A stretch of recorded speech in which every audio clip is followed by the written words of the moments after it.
ہم شرمندہ نہیں ہیں، انسانوں کو کپڑوں پہ نہیں تولا جاتا۔ آج کا میرا دیس کا مالدار اتنا فقیر ہو گیا ہے، اتنا چھوٹا ہو گیا ہے کہ وہ اپنا تعارف کروانے کے لیے 50 لاکھ کی گھڑی لیتا ہے، 6 لاکھ کا جوتا لیتا ہے۔ آج کی بیگم اتنی چھوٹی ہو گئی ہے کہ اپنے قد کو بڑا کرنے کے لیے وہ 10 لاکھ کا ہینڈ بیگ لیتی ہے کہ دیکھو میرا بیگ 10 لاکھ کا ہے۔ ارے میری بہن، تو 10 ٹکے کی بھی نہیں رہی اگر تو نے بیگ سے اپنے آپ کو بڑا بنایا۔ او میرے دوست، تو 2 ٹکے کا نہیں ہے اگر تو 10 لاکھ کے جوتے اور 50 لاکھ کی گھڑی سے اگر تو بڑا بننا چاہتا ہے۔ ارے اس دھوکے سے نکلو۔ برینڈڈ برینڈڈ برینڈڈ، کہاں جا رہے ہو؟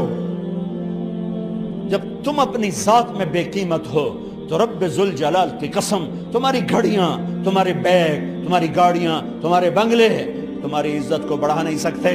ابا جان، آج ہم خوشی سے بلند ہیں کہ ہمارے باپ نے بددیانتی نہیں کی۔ گھر میں تشریف لائے، کہنے لگے فاطمہ کچھ پیسے ہیں، میرا انگور کھانے کو جی چاہ رہا۔ بس فاطمہ رونے لگی۔ فرمایا امیر المومنین، خزانہ تو بھرا پڑا ہے، 1 درہم کا بھی تیرا حق نہیں ہے کہ تو 1 درہم لے کے انگور خرید لے۔ تو تڑپ اٹھے، فاطمہ میں جہنم نہیں برداشت کر سکتا۔ وہ میرے بھائیو جو دن رات سود میں پھنس چکے ہو، جو دن رات جوے شراب میں پھنس چکے ہو، کیسے اللہ کے سامنے سرخرو ہو کر کھڑے ہو گئے؟ ایک رات گھر میں تشریف لائے، بچیاں، بیٹیاں، منہ پہ ہاتھ، کپڑا رکھا، دوپٹہ رکھا منہ پہ، اور بات کریں۔ آپ نے پوچھا ارے کیا ہوا تمہیں، یہ منہ پہ کپڑا کیوں رکھتے ہو؟ تو خاموش ہو گئی، لیکن گھر کی خادمہ رو پڑی۔ کہا امیر المومنین، آج آپ کی بیٹیوں نے کچا پیاز توڑ کے اس سے روٹی کھائی، سالن کھائی، اور میرے آج کا تاجر کہتا ہے جھوٹ نہ بولوں تو کاروبار کیسے؟ میرا افسر کہتا ہے رشوت نہ لوں تو گزارا کیسے کروں؟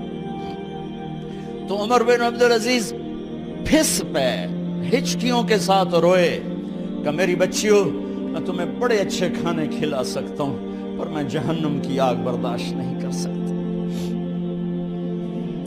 بھائیو، اس بندے نے اپنے آپ کو ذبح کر دی، اللہ کو راضی کرنے کے لیے ذبح کر دی، اپنے ذات کو، اپنے جذبات کو، اپنے احساسات کو۔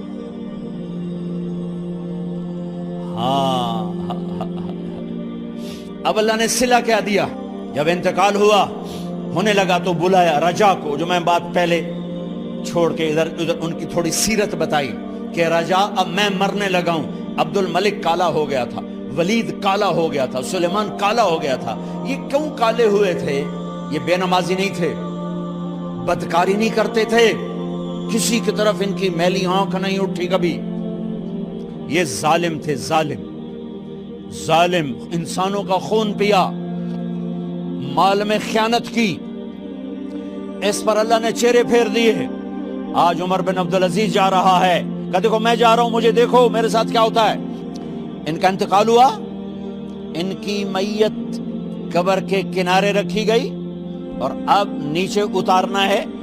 سلیمان کی میت کو اتارنے لگے تو ہلنے لگا اور عذاب قبر پہلے شروع ہو گیا۔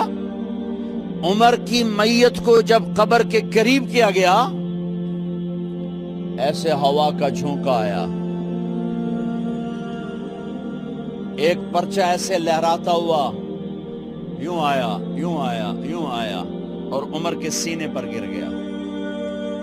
لوگ کٹھے ہو گئے، پرچے کو کھول کے دیکھا گیا تو اس پہ لکھا تھا بسم اللہ الرحمن الرحیم، براءۃ من اللہ لعمر بن عبد العزیز من النار۔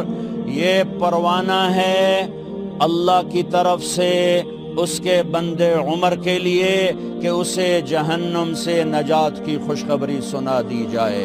آہا، مرنا ہو تو یوں مرو، اللہ ایسی موت دے دے. کہتے ہیں پھر میں نے ان کو قبر میں اتارا. جب قبر میں اتارا تو کیا دیکھا؟ میں نے کفن کی گرہ کھولی تو چہرہ قبلے کی طرف، اور یوں لگا جیسے 14ویں رات کا چاند قبر میں اتر آیا ہو. اور آخری بات کرتا ہوں، میرے بھائیوں بہنوں، اپنے اللہ سے صلح کر